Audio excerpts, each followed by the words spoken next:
तो साथियों अभी तक अगर आपने अनअकैडमी ऐप डाउनलोड नहीं किया है तो अभी प्ले स्टोर से अनअकैडमी ऐप डाउनलोड करें। नीचे डिस्क्रिप्शन में भी लिंक है अनअकैडमी ऐप की, तो डाउनलोड करें। यहाँ पर दोस्तों डाउनलोड करने के बाद आपको एमपीपीएससी सेलेक्ट करना है। उसके बाद दोस्तों इस इस जो फ्री क्लासें हैं, फ्री टेस्ट, इसको अनलॉक करने के लिए सुमित जैन कोड यूज करना है। ठीक है, तो दोस्तों यहाँ पर आपको क्या मिलने वाली है, 500 फ्री लाइव क्लासें मिलने वाली हैं। ठीक है, 50 टॉप एजुकेटर टू चूज आप स्टडी फ्रॉम, है ना, कर सकते हैं। डेली एंड वीकली दोस्तों फ्री टेस्ट भी यहाँ पर मिलने वाले हैं, है ना। और यहाँ पर देखें तो यहाँ पर दोस्तों आपको 20,000 प्लस क्वेश्चन भी मिलने वाले हैं, है ना। Daily T20 free test series भी आपको मिलेगी। तो इतने सारी बेनिफिट्स हैं आपको फ्री प्लान के दोस्तों, यानी कि फ्री टॉप एजुकेटर के द्वारा आपके doubt solution, free live class, ये सारी चीजें कहाँ मिलने वाली हैं, अनअकैडमी पर आपको मिलने वाली, और कहीं आपको नहीं मिलने वाली, है ना।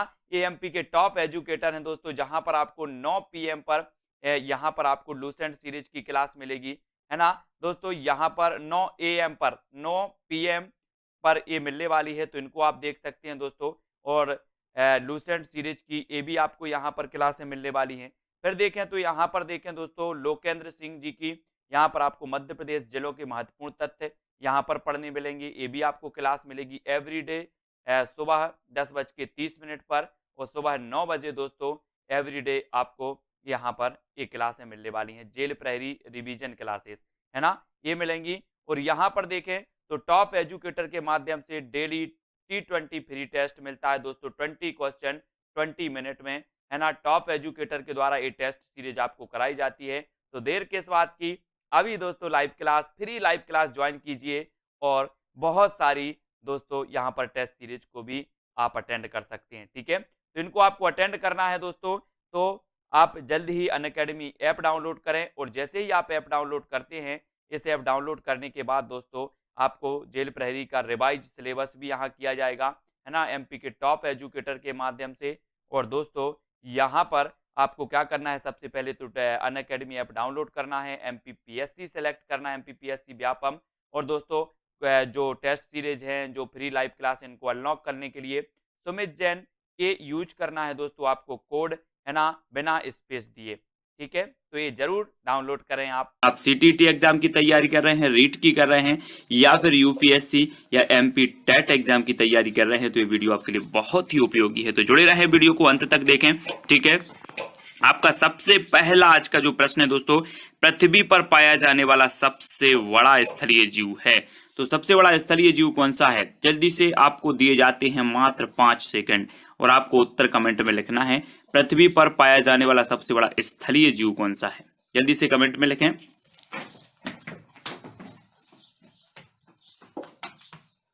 तब आपका राइट जो आंसर हो जाएगा दोस्तों वो क्या हो जाएगा, वो हो जाएगा हाथी। पृथ्वी पर पाया जाने वाला सबसे बड़ा जो स्थलीय जीव है वो कौन सा है, हाथी है। नेक्स्ट जो आपका प्रश्न है, इंडियन रोलर के नाम से भी जाना जाता है, तो किसे जाना जाता है, ये आपका प्रश्न है। इंडियन रोलर के नाम से भी जाना जाता है, तो आपको उत्तर लिखना है। उत्तर हो जाएगा नीलकंठ। इंडियन रोलर के नाम से जाना जाता है दोस्तों नीलकंठ को। ठीक है, तो नीलकंठ आपका बिल्कुल यहां पर सही आंसर होगा। अगला है कड़कनाथ। कड़कनाथ किसकी प्रसिद्ध प्रजाति है, कड़कनाथ किसकी प्रसिद्ध प्रजाति है, जल्दी से उत्तर आपको लिखना है। तो आपका राइट आंसर क्या हो जाएगा, कड़कनाथ जो है ये किसकी प्रजाति है, ये है मुर्गा की प्रजाति। ठीक है, किसकी है, मुर्गा की प्रजाति है। अब अगला क्वेश्चन आपको बताना है दोस्तों, कड़कनाथ का संबंध किस राज्य से है।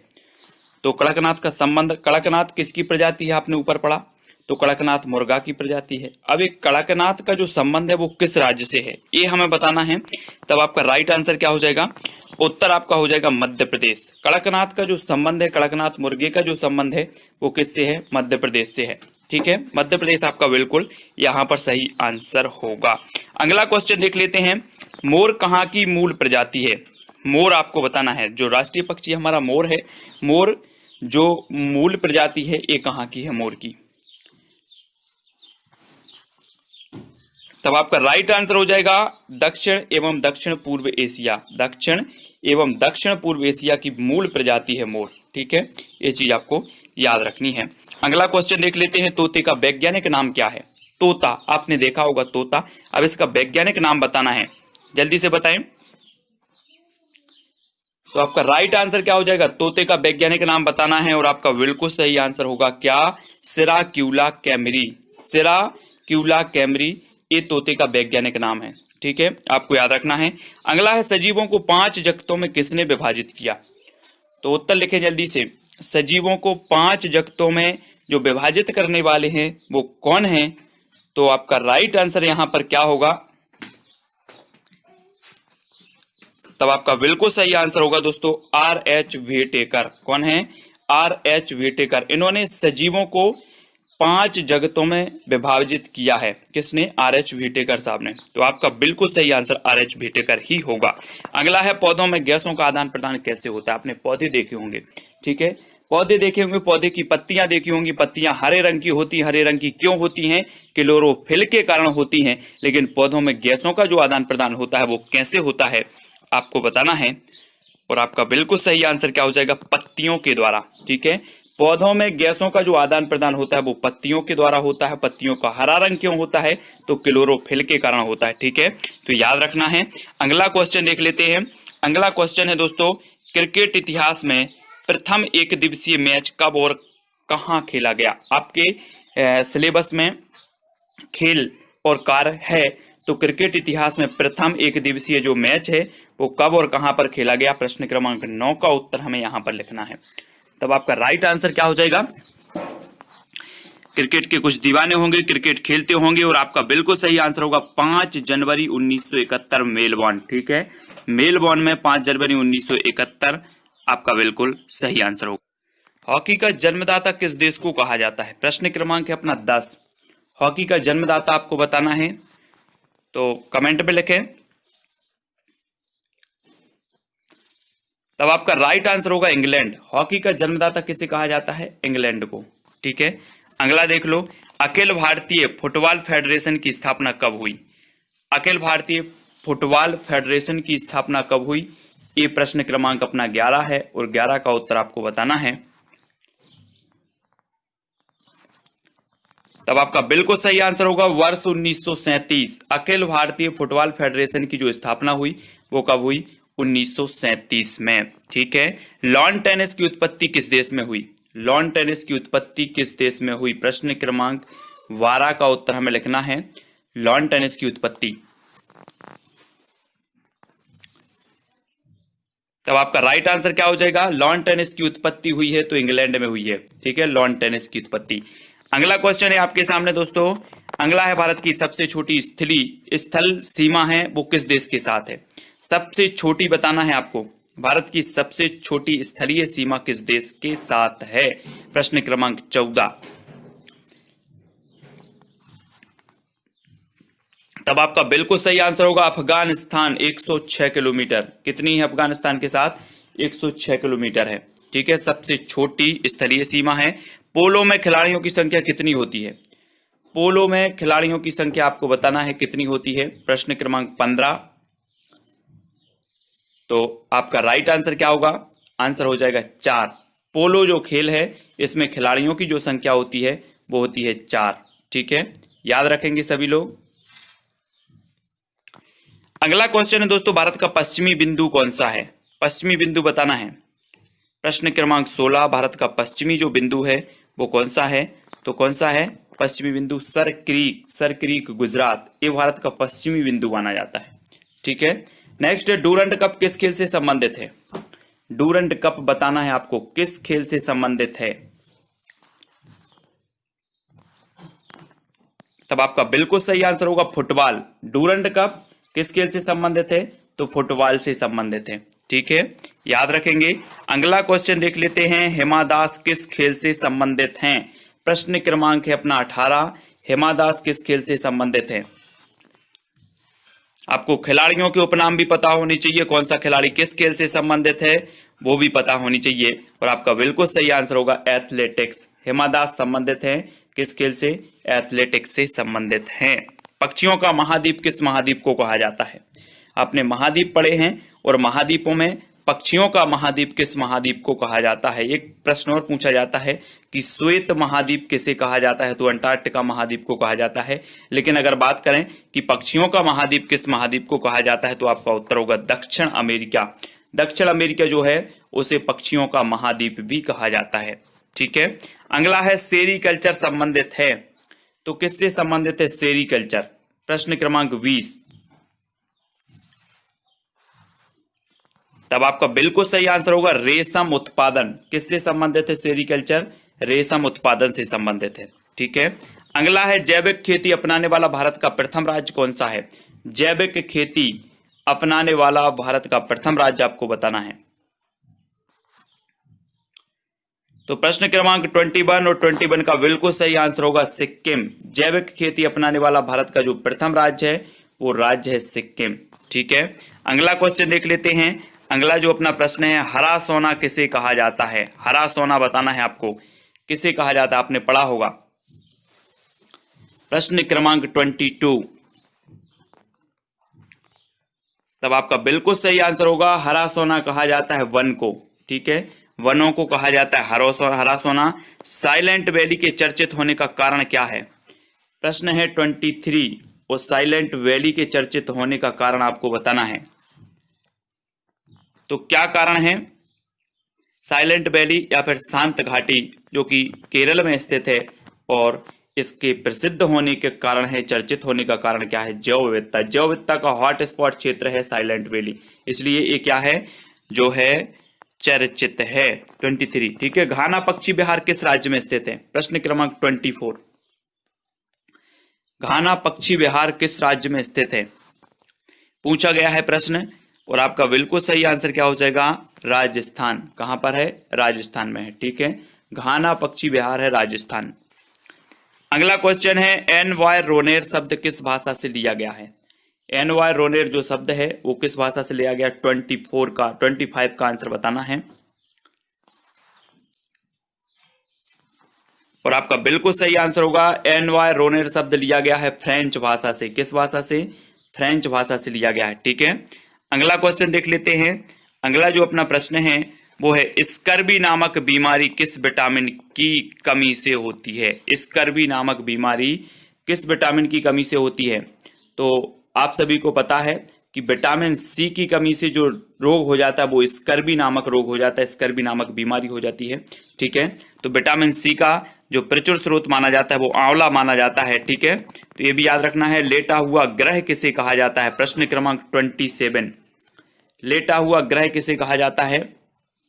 पूछा गया है क्वेश्चन कई एग्जाम में, तो आपका यहां पर बिल्कुल सही आंसर होगा यूरेनस। यूरेनस यानी कि अरुण, अरुण को कहा जाता है लेटा हुआ ग्रह। ठीक है, अगला क्वेश्चन है वर्षा एवं आर्द्र पर्णपाती वन संस्थान कहाँ स्थित है? वर्षा एवं आर्द्र पर्णपाती वन संस्थान कहां पर स्थित है? 28 का आंसर। तो वर्षा एवं आर्द्र पर्णपाती वन संस्थान जो स्थित है वो कहां पर है? जोरहट में स्थित है। ठीक है, अगला है हरित उपभोक्ता दिवस कब मनाया जाता है? प्रश्न क्रमांक 29। हरित उपभोक्ता दिवस कब मनाया जाता है? तो आपका बिल्कुल सही आंसर होगा 28 सितंबर। 28 सितंबर को मनाया जाता है हरित उपभोक्ता दिवस। याद रखना है प्रायद्वीपीय पठार का आकार कैसा है? प्रायद्वीपीय पठार का आकार बताना है। प्रश्न क्रमांक 30 का उत्तर क्या हो जाएगा आपका? प्रायद्वीपीय पठार का जो आकार होता है वो होता है त्रिभुजाकार। कैसा? त्रिभुजाकार होता है। ठीक है, प्रायद्वीपीय पठार का आकार। अगला क्वेश्चन देख लेते हैं। अगला है विश्व जनसंख्या दिवस कब मनाया जाता है? विश्व जनसंख्या दिवस बताना है। प्रश्न क्रमांक 31 कब मनाया जाता है विश्व जनसंख्या दिवस? तब आपका बिल्कुल सही आंसर होगा 11 जुलाई। सभी ने बिल्कुल सही बताया है, विश्व जनसंख्या दिवस मनाया जाता है 11 जुलाई को। ठीक है, अंतर्राष्ट्रीय वाघ दिवस कब मनाया जाता है? प्रश्न क्रमांक 32 अंतर्राष्ट्रीय वाघ दिवस। तो आपका बिल्कुल सही आंसर हो जाएगा 29 जुलाई को। अंतर्राष्ट्रीय वाघ दिवस जो मनाया जाता है वो मनाया जाता है 29 जुलाई को। ठीक है, 29 जुलाई। अगला देख लेते हैं वी.आर. अंबेडकर का संविधान सभा में निर्वाचन कहां से हुआ था? वी.आर. अंबेडकर साहब संविधान के जनक कहे जाते हैं, और इनका संविधान सभा में जो निर्वाचन हुआ था वो कहां से हुआ था? प्रश्न क्रमांक 33 का आंसर। तो आपको बिल्कुल सही आंसर होगा मुंबई प्रेसिडेंसी। कहां से हुआ था? मुंबई प्रेसिडेंसी से हुआ था। किसका? वी.आर. अंबेडकर, संविधान के जनक। आपदा प्रबंधन प्रशिक्षण संस्थान कहाँ स्थित है? आपदा प्रबंधन प्रशिक्षण संस्थान कहां पर स्थित है? प्रश्न क्रमांक 34।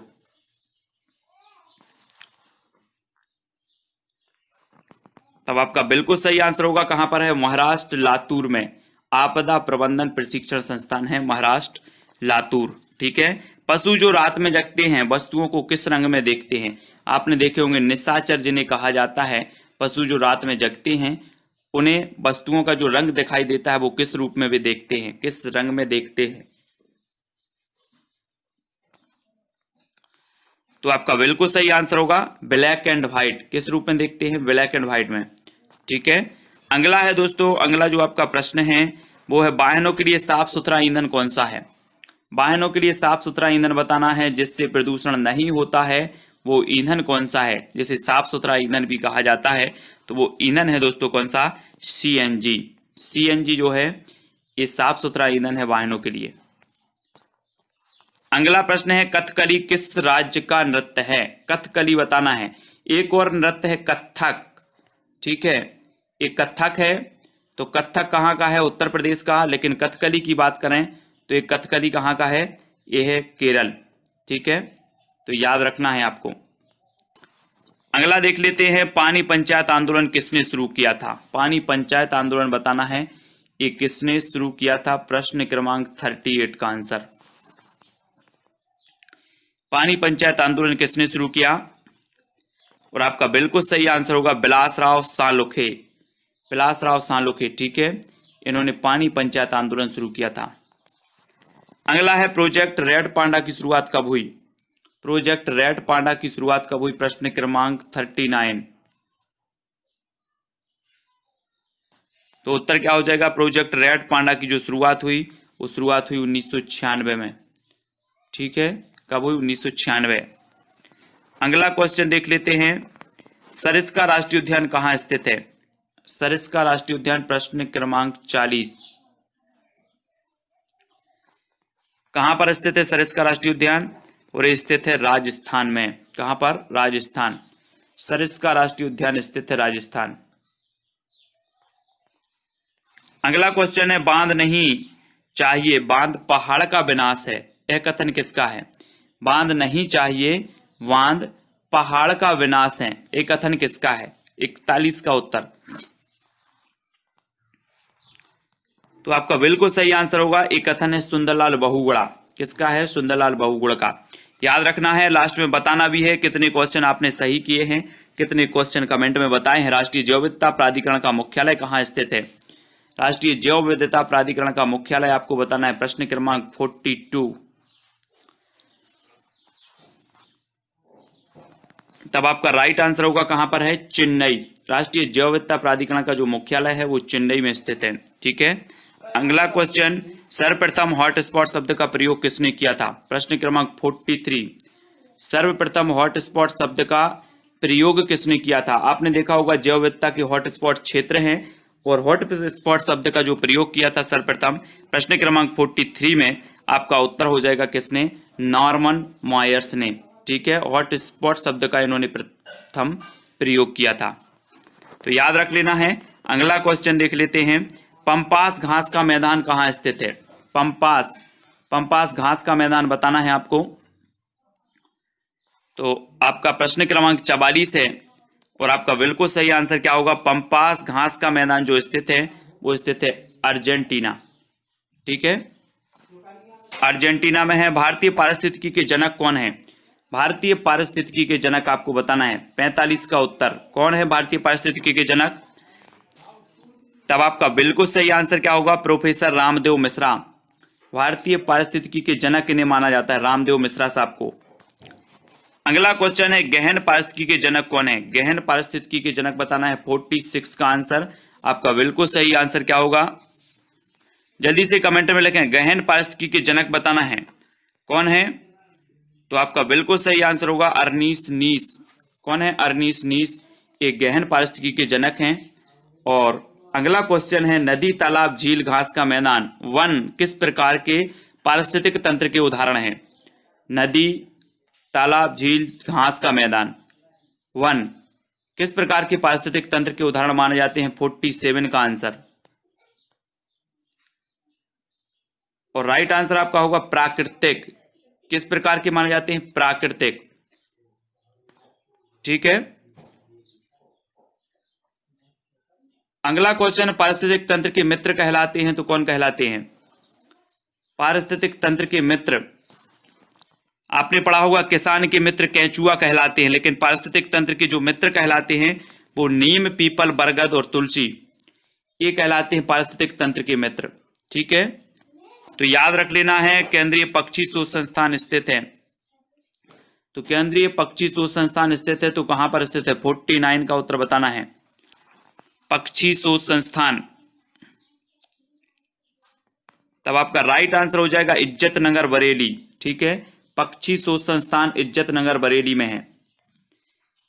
अगला है दोस्तों, गैंडा स्टेट के नाम से जाना जाता है, तो प्रश्न क्रमांक 50 का उत्तर आपका क्या होगा? गैंडा स्टेट के नाम से जाना जाता है, तो किस स्टेट को, किस राज्य को जाना जाता है?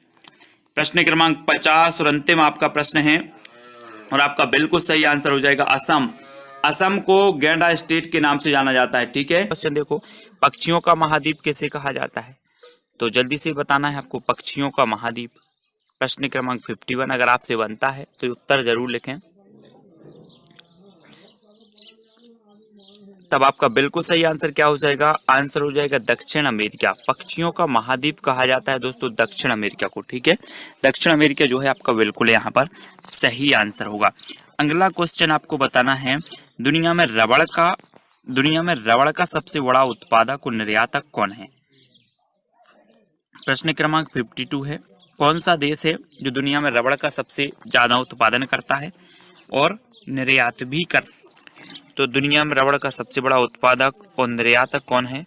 तो सबसे बड़ा उत्पादक और निर्यातक जो है वो है थाईलैंड। थाईलैंड आपका यहाँ पर बिल्कुल सही होगा। ठीक है, अगला क्वेश्चन देखो, पर्यावरण संरक्षण के लिए ग्रीन आर्मी को किसने प्रारंभ किया? जी हाँ दोस्तों, आपने कई बार पढ़ा होगा, ग्रीन आर्मी शब्द भी देखा होगा, है ना। अब ग्रीन आर्मी को किसने प्रारंभ किया, ये प्रश्न आपको बताना है। पर्यावरण संरक्षण के लिए किया है, तब आपका उत्तर क्या हो जाएगा 53 का? अगर आपसे बनता है तो कमेंट में जरूर लिखें, उत्तर हो जाएगा ऑस्ट्रेलिया। पर्यावरण संरक्षण के लिए ग्रीन आर्मी को प्रारंभ करने वाले जो देश है वो ऑस्ट्रेलिया है। ठीक है, अगला है, वायुमंडल की सबसे निचली परत को किस रूप में जाना जाता है? को जाना जाता है, खालिस्तान के रूप में जाना जाता है, तो जल्दी से बताएं।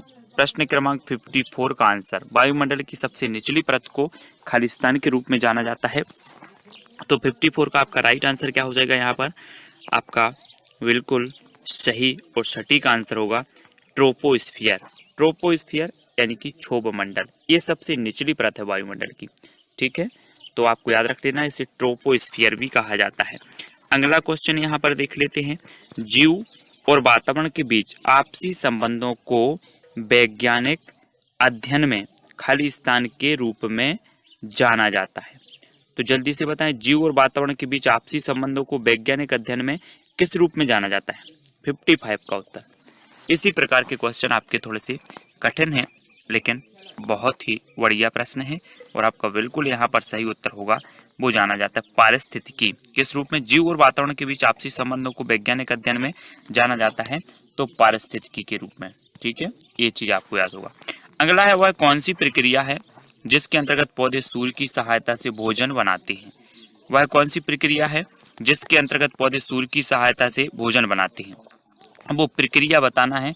56 का आंसर क्या होगा? वह कौन सी प्रक्रिया है जिसके अंतर्गत पौधे सूर्य की सहायता से भोजन बनाते हैं?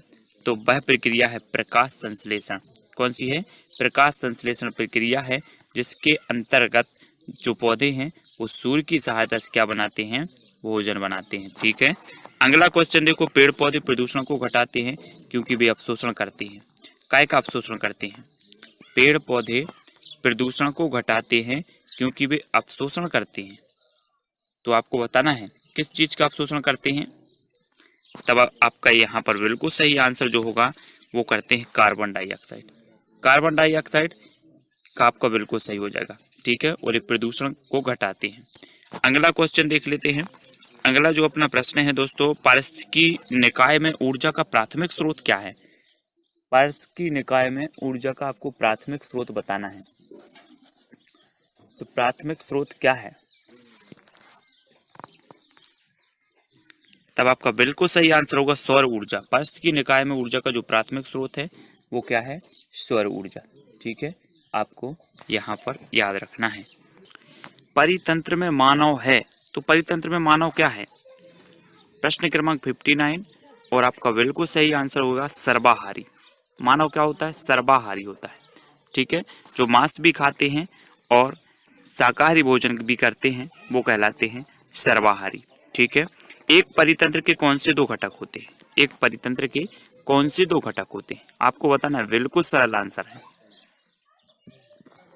तो साथियों, अगर आपने अनअकैडमी ऐप डाउनलोड नहीं किया है या फिर कर लिया है, तो दोस्तों यहाँ से आपके लिए बहुत सारा बेनिफिट होने वाला है और आप फ्री लाइव क्लासेस के साथ साथ प्लस लाइव क्लास भी ले सकते हैं। दोस्तों यहाँ पर आपको दोस्तों फ्री लाइव क्लास हैं, फ्री बेनिफिट तो है ही, 500 फ्री लाइव क्लासें हैं, है ना। 50 टॉपिक टॉप एजुकेटर के माध्यम से दोस्तों एमपीपीएससी के लिए, एमपीपीएससी एमपी से संबंधित दोस्तों और भी कांस्टेबल, जेल प्रहरी, है ना, वन रक्षक, ग्रुप 3 सभी एग्जामों के लिए यहाँ पर दोस्तों बहुत सारी दोस्तों टेस्ट सीरीज हैं, लाइव क्लासें भी उपलब्ध हैं। अब दोस्तों यहाँ पर जहाँ पर फ्री लाइव क्लासें भी उपलब्ध हैं, तो यहाँ पर आपको प्लस सब्सक्रिप्शन के लिए दोस्तों अनलिमिटेड अनलिमिटेड यहाँ पर कोर्स उपलब्ध है ना। यहाँ पर दोस्तों अगर बात करें कि 10 मंथ में फाउंडेशन बैच ऑफ एमपीपीएससी का जो प्रीमियर होता है, उसके लिए ये दोस्तों 10 महीने का फाउंडेशन कोर्स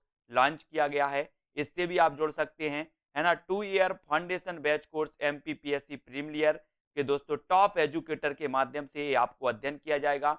120 डेज का टारगेट भी ये एमपीपीएससी का है। साथ ही 3 मंथ के लिए दोस्तों बैच ये बनाया गया है। जैसे एमपी के अदर एग्जाम होते हैं, फॉरेस्ट, पुलिस, है ना, सब इंस्पेक्टर, इनके लिए ये दोस्तों कोर्स लॉन्च किया गया है, जो आप प्लस सब्सक्रिप्शन लेकर के इन कोर्सों को ले सकते हैं, है ना। ये विभिन्न प्रकार के बेनिफिट हैं। 50 टॉप एजुकेटर, एमपी के टॉप एजुकेटर के माध्यम से आपकी ये तैयारी की जाएगी, है ना, जिनको 8 ईयर का दोस्तों 8 वर्षों का अनुभव है। 2500 प्लस लाइव क्लासेस आपको दी जाएंगी, है ना। और दोस्तों 20,000 प्लस जो है एमसीक्यू भी आपको यहाँ पर मिलने वाले हैं। डाउट क्लियरिंग और भी बहुत सारी चीजें यहाँ पर आपको मिलने वाली हैं दोस्तों।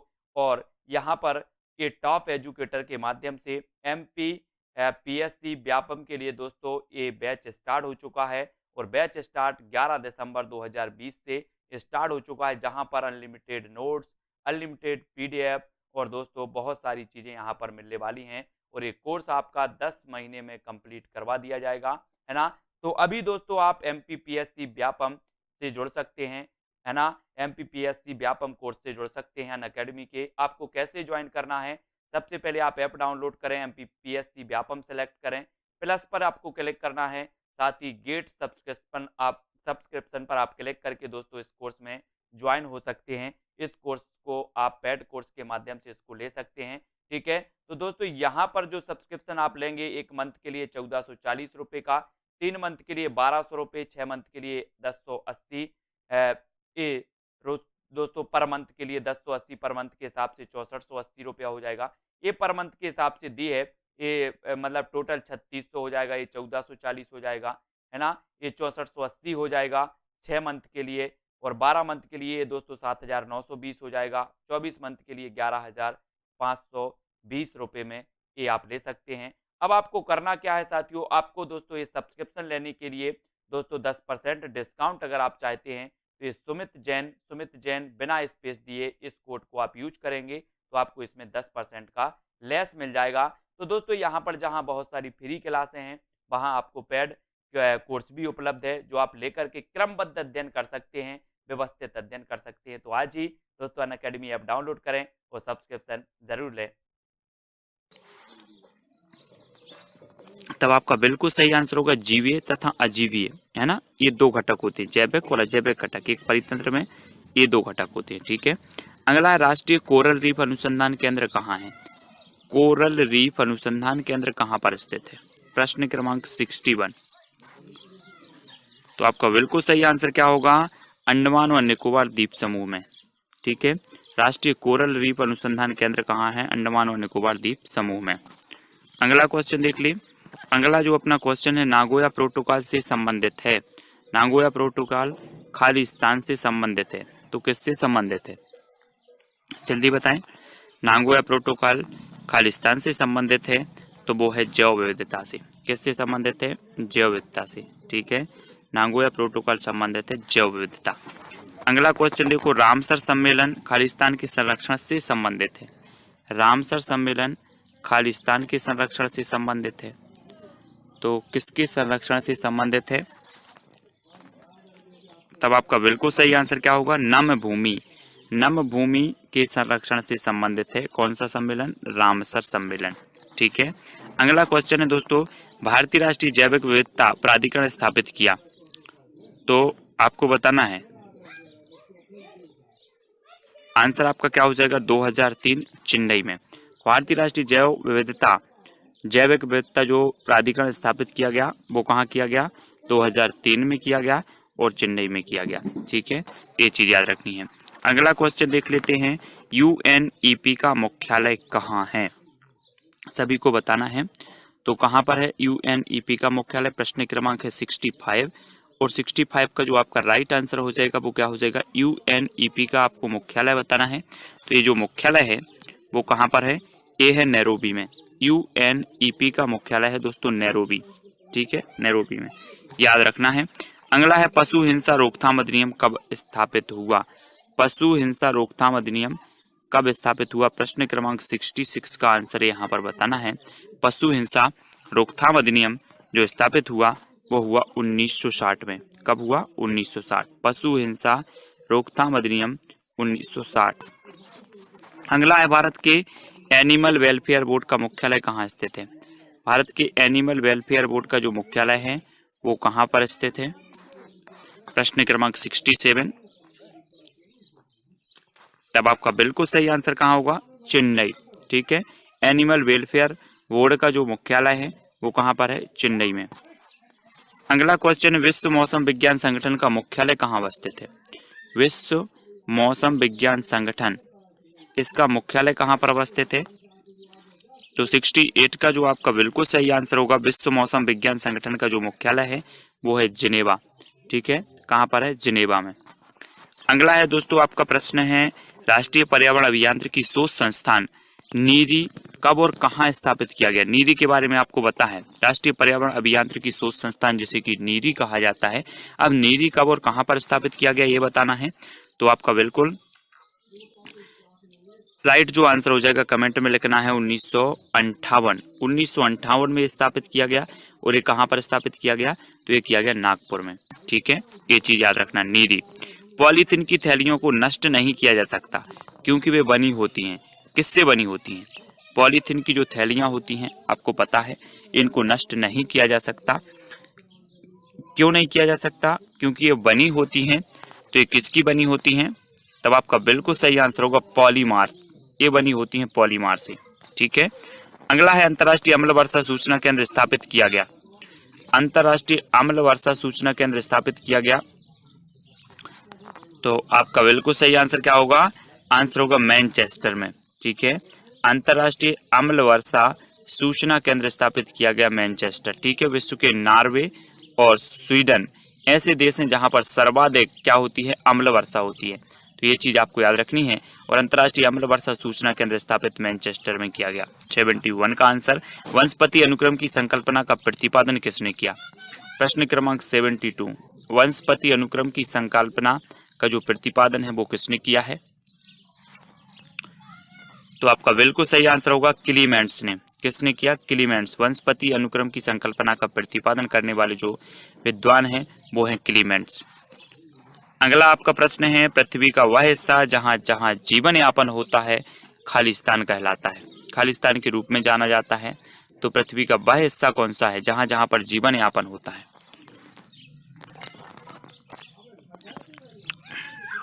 तब आपका राइट आंसर क्या हो जाएगा? जीवमंडल। ठीक है, क्या कहलाता है? जीवमंडल। याद रखना है, जहां जहां पर जीवन यापन है वो जीवमंडल है। पृथ्वी की ऊपरी परत जो मनुष्य जीवन की मदद करने में सक्षम है को खालिस्तान कहा जाता है? तो क्या कहा जाता है? आपको बताना, पृथ्वी की ऊपरी परत जो मनुष्य जीवन की मदद करने में सक्षम है को खालिस्तान कहा जाता है। तो आपका बिल्कुल सही आंसर क्या हो जाएगा? स्थल मंडल। क्या कहा जाता है? स्थल मंडल। ठीक है, अगला प्रश्न देख लेते हैं। जैव विविधता को अधिकतम संकट है तो किससे है? जैव विविधता को अधिकतम संकट किससे है? प्रश्न क्रमांक 75। तब आपका राइट आंसर क्या होगा? प्राकृतिक निवास एवं वनस्पतियों के विनाश से। प्राकृतिक निवास और वनस्पतियों के विनाश से जैव विविधता को अधिकतम संकट है, क्योंकि प्राकृतिक निवास नहीं रहेंगे और वनस्पतियों का विनाश होगा तो जैव विविधता नहीं रहेगी, अर्थात जीव जो होंगे वो नष्ट होते जाएंगे और जैव विविधता घटती जाएगी। जीवाश्म ईंधन मुख्य रूप से खालिस्तान से बना होता है। जीवाश्म ईंधन आपको बताना है, सभी लोग समझते होंगे जीवाश्म ईंधन, ठीक है। और जीवाश्म जो ईंधन है वो मुख्य रूप से बना होता है, तो कैसे बना होता है? कार्बन से, ठीक है। ये मुख्य रूप से कार्बन से बना होता है। अगला क्वेश्चन है, सागरीय खरपतवार किसका महत्वपूर्ण स्रोत है? सागरीय जो खरपतवार है किसका महत्वपूर्ण स्रोत है? प्रश्न क्रमांक 77। तो आपका बिल्कुल सही आंसर होगा आयोडीन। काय का है? सागरीय खरपतवार किसका महत्वपूर्ण स्रोत है? तो आयोडीन का, ठीक है। अगला क्वेश्चन देखो, वायुमंडल की सबसे ठंडी परत कौन सी है? वायुमंडल की मैंने परतों को आपको पढ़ाया है, पूरी परतें बिल्कुल डिटेल में विस्तृत रूप से बहुत अच्छे से पढ़ाया है, और वायुमंडल की सबसे ठंडी परत आपको बतानी है। तो आपका बिल्कुल कमेंट फटाक से आना चाहिए, और आपका उत्तर आ गया है मध्यमंडल, ठीक है। वायुमंडल की सबसे ठंडी परत है मध्यमंडल। भारत में वायु की गुणवत्ता जांचने के लिए कौन सा मोबाइल ऐप शुरू किया गया? वायु की गुणवत्ता जांचने के लिए एक मोबाइल ऐप लॉन्च किया गया, जो आपको पता होनी चाहिए। उस मोबाइल ऐप का नाम क्या है ये पता होनी चाहिए। तो प्रश्न क्रमांक है आपका 79 और आपका उत्तर हो जाएगा सफर एयर। सफर एयर ऐसा मोबाइल ऐप है जो वायु की क्या जांचता है? गुणवत्ता को जांचता है, ठीक है। अगला क्वेश्चन आपको है, भारतीय उपमहाद्वीप के जल में पाए जाने वाले समुद्री कछुओं की 5 प्रजातियों में से कौन सी सबसे अधिक आबादी वाली प्रजाति है? भारतीय उपमहाद्वीप के जल में पाए जाने वाली समुद्री कछुओं की 5 प्रजातियों में से कौन सी सबसे अधिक आबादी वाली प्रजाति है? तो कौन सी है? प्रश्न क्रमांक 80 का उत्तर हमें यहाँ पर लिखना है। और आपका बिल्कुल सही आंसर क्या होगा? आंसर होगा ओलिव रिडले। ओलिव रिडले एक कछुओं की प्रजातियां है, ठीक है, जो सबसे अधिक आबादी वाली प्रजाति है, ठीक है। अगला क्वेश्चन है, विशालकाय panda World Wide Fund for Nature का आधिकारिक प्रतीक है। वर्ल्ड वाइड WWF का जो है आधिकारिक प्रतीक है। यह जानवर किस देश में पाया जाता है? कौन सा? पांडा। पांडा किस देश में पाया जाता है? तो आपका बिल्कुल सही आंसर होगा, कहां पर पाया जाता है? चाइना, यानी कि चीन में पाया जाता है, ठीक है। अगला क्वेश्चन देखो, कौन सी गैस ग्लोबल वार्मिंग के लिए ज्यादा जिम्मेदार है? तो कौन सी गैस है जो ग्लोबल वार्मिंग के लिए ज्यादा जिम्मेदार है? प्रश्न क्रमांक 82 का उत्तर बताना है। और आपका बिल्कुल जो राइट आंसर हो जाएगा वो क्या हो जाएगा? ग्लोबल वार्मिंग के लिए सभी को पता है कि जो कार्बन डाइऑक्साइड है ये ग्लोबल वार्मिंग के लिए ज्यादा जिम्मेदार है, ठीक है। और 82 का कार्बन डाइऑक्साइड आपका बिल्कुल सही होगा। इंसुलिन की कमी से होने वाला रोग कौन सा है? प्रश्न क्रमांक है आपका 83। इंसुलिन की कमी से होने वाला रोग हमें यहाँ पर बताना है। तो आपका बिल्कुल सही आंसर क्या होगा? मधुमेह। मधुमेह ऐसा रोग है जो इंसुलिन की कमी से होता है, ठीक है। अगला है, केंद्रीय पादप अनुसंधान संस्थान स्थित है। तो पादप अनुसंधान संस्थान बताना ये कहां पर स्थित है? प्रश्न क्रमांक 84 और आपका बिल्कुल सही आंसर होगा केंद्रीय पादप अनुसंधान जो संस्थान है वो कहां पर है? लखनऊ में, ठीक है, लखनऊ। अगला क्वेश्चन है, औषधि अनुसंधान संस्थान भी लखनऊ में है। कुचिपुड़ी किस राज्य का नृत्य है? कुचिपुड़ी 85 का उत्तर बताना है। ये किस राज्य का नृत्य कुचिपुड़ी? तो 85 है, और 85 का आपने जो उत्तर बताया है कुचिपुड़ी नृत्य है, तो ये है आंध्र प्रदेश। आंध्र प्रदेश आपका बिल्कुल सही हो जाएगा, कुचिपुड़ी आंध्र प्रदेश का नृत्य है, ठीक है। मॉन्ट्रियल प्रोटोकॉल कहाँ हुआ था? मॉन्ट्रियल प्रोटोकॉल बताना है, ये कहाँ हुआ था मॉन्ट्रियल प्रोटोकॉल? 86 का आंसर। मॉन्ट्रियल प्रोटोकॉल जो हुआ था वो हुआ था कनाडा, 16 सितंबर 1987 को, ठीक है। मॉन्ट्रियल प्रोटोकॉल हुआ था कनाडा में 16 सितंबर 1987 को। अगला प्रश्न देखो, भारत की सबसे छोटी आर्द्र भूमि है। आपको पता है दोस्तों भारत में 27 आर्द्र भूमियां हैं और सबसे छोटी आर्द्र भूमि कौन सी है? प्रश्न क्रमांक 87 का आंसर है यहाँ पर बताना है। और 87 का आपका बिल्कुल सही आंसर होगा रेणुका। रेणुका आर्द्र भूमि जो कि हिमाचल प्रदेश में है और ये भारत की सबसे छोटी आर्द्र भूमि मानी जाती है। तो कौन सी मानी जाती है? रेणुका। भारत में आर्द्र भूमियों की संख्या कितनी है? 88 का आंसर आर्द्र भूमियों की संख्या यहाँ पर बताना है। तो आपका बिल्कुल सही आंसर क्या होगा? भारत में आर्द्र भूमियों की जो संख्या है वो है 27। कितनी है? 27। आर्द्र भूमियों की संख्या है 27। IUCN का मुख्यालय कहाँ स्थित है? IUCN का जो मुख्यालय है वो कहाँ पर स्थित है? तो आपका बिल्कुल सही आंसर होगा मॉर्गस, स्विट्जरलैंड। कहाँ पर है? मॉर्गस, स्विट्जरलैंड में। IUCN का मुख्यालय मॉर्गस, स्विट्जरलैंड में। ठीक है। अगला है क्योटो प्रोटोकॉल का मुख्य उद्देश्य क्या था? क्योटो प्रोटोकॉल का मुख्य उद्देश्य क्या था? प्रश्न क्रमांक 90। क्योटो प्रोटोकॉल आपने सुना है, इसका मुख्य उद्देश्य क्या था? तो इसका मुख्य उद्देश्य था ग्रीन हाउस गैसों के उत्सर्जन को कम करना। ग्रीन हाउस गैसों के उत्सर्जन को कम करना क्योटो प्रोटोकॉल का मुख्य उद्देश्य था। ठीक है। अगला देख लो। अगला जो अपना प्रश्न है, किस राष्ट्रीय उद्यान का नाम पूर्व में हैली राष्ट्रीय उद्यान था? सभी को पता है हैली राष्ट्रीय उद्यान किस राष्ट्रीय उद्यान का पूर्व में नाम था? तो जल्दी से कमेंट में लिखें और उत्तर बताएं। और आपका बिल्कुल सही यहाँ पर होगा, क्या हो जाएगा? जिम कॉर्बेट राष्ट्रीय उद्यान। जिम कॉर्बेट राष्ट्रीय उद्यान का पूर्व में जो नाम था दोस्तों वो था हैली। ठीक है, हैली के नाम से जाना जाता था। अंतर्राष्ट्रीय मृदा संरक्षण दिवस कब मनाया जाता है? मृदा संरक्षण दिवस। प्रश्न क्रमांक 92।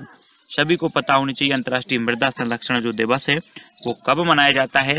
तब आपका 92 का बिल्कुल जो राइट आंसर होगा वो क्या हो जाएगा? 5 दिसंबर। 5 दिसंबर को अंतर्राष्ट्रीय मृदा संरक्षण दिवस के रूप में मनाते हैं। ठीक है। विश्व हाथी दिवस कब मनाते हैं? विश्व हाथी दिवस 93 का आंसर बताना है। जल्दी से लिखें कमेंट में, विश्व हाथी दिवस कब मनाया जाता है? तो आपका बिल्कुल राइट आंसर होगा 12 अगस्त को। विश्व हाथी दिवस मनाया जाता है 12 अगस्त को। ठीक है। केंद्रीय खाद्य प्रौद्योगिकी अनुसंधान स्थित है, तो कहाँ स्थित है? केंद्रीय खाद्य प्रौद्योगिकी अनुसंधान स्थित है तो 94 और 94 का आपका बिल्कुल सही आंसर होगा मैसूर। मैसूर में स्थित है केंद्रीय खाद्य प्रौद्योगिकी अनुसंधान। नेक्स्ट प्रश्न है, विश्व हाथ धुलाई दिवस कब मनाया जाता है? विश्व हाथ धुलाई दिवस आपको बताना है, ये कब मनाया जाता है? 95 का उत्तर सभी लोग कमेंट में लिखें।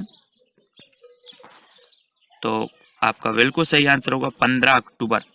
15 अक्टूबर को विश्व हाथ धुलाई दिवस मनाया जाता है। ठीक है, 95 का 15 अक्टूबर। सौर ऊर्जा से संचालित देश का पहला रेलवे स्टेशन कौन सा था?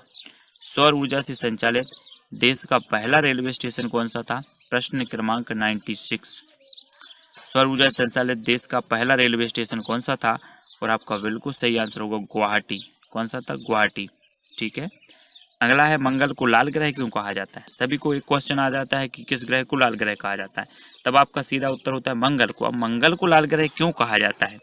तो आपको पता है आयरन ऑक्साइड के कारण। ठीक है, आयरन ऑक्साइड की उपलब्धता के कारण मंगल को लाल ग्रह कहा जाता है। अब पानी, जैसे मान के चलो पृथ्वी को नीला ग्रह क्यों कहा जाता है? तो पानी की उपलब्धता के कारण। ठीक है। विटीकल्चर संबंधित है, तो किससे संबंधित है? विटीकल्चर। तो आपका बिल्कुल सही आंसर क्या होगा? विटीकल्चर जो संबंधित है वो अंगूर उत्पादन से। किससे संबंधित है? अंगूर उत्पादन से। ठीक है। अगला क्वेश्चन, स्वच्छ भारत अभियान की शुरुआत कब की गई? स्वच्छ भारत अभियान की शुरुआत बताना है, कब की गई? तो आपका बिल्कुल सही आंसर होगा 2 अक्टूबर 2014। 2 अक्टूबर 2014 को स्वच्छ भारत अभियान की शुरुआत की गई। ठीक है, 2 अक्टूबर 2014। जल में उगने वाले पौधे कहलाते हैं, क्या कहलाते हैं? प्रश्न क्रमांक 100 और लास्ट प्रश्न है आपका, जल में उगने वाले पौधे क्या कहलाते हैं? तो आपका बिल्कुल सही आंसर होगा हाइड्रोफाइट। क्या कहलाते हैं? हाइड्रोफाइट। ये जल में उगने वाले पौधों को कहा जाता है हाइड्रोफाइट। ठीक है। तो दोस्तों यहाँ पर हमने लगभग जो है 50 प्रश्नों पर चर्चा की है ना। 50 प्रश्न आपसे बने होंगे और इनको सबको मिला के आपके 100 प्रश्न पूरे कंप्लीट करा दिए जाएंगे। 100 प्रश्नों पर फिर हम चर्चा करेंगे है ना। MP TET grade 3 REET CTT exam और भी ऐसे एग्जाम की तैयारी कर रहे हैं जिनमें पर्यावरण पूछा जाता है, तो पर्यावरण का ये वीडियो आपके लिए बहुत ही रामबाण साबित होगा। ऐसे अनेकों वीडियो हैं जो पर्यावरण के मैंने उपलब्ध करवाए हैं, Sumit Jain self study classes, ठीक है। इंस्टाग्राम पे आप फॉलो कर सकते हैं, व्हाट्सअप नंबर दिया है, और टेलीग्राम ग्रुप से जुड़ना है IAS स्टडी ट्रैक, ट्विटर से जुड़ना है सुमित जैन, और फेसबुक से जुड़ना है सुमित जैन, आपको सर्च करना है, ठीक है। वीडियो कैसा लगा कमेंट के माध्यम से बताएं, वीडियो को लाइक करें और इसी प्रकार से जुड़े रहें। शाम 6:30 बजे आपकी रोज और निरंतर पर्यावरण की क्लास होती है, ठीक है, उससे जुड़ें। वीडियो को लाइक करके शेयर अवश्य करें, अपने ग्रुपों में शेयर करें। आज के लिए बस इतना ही। जय हिंद।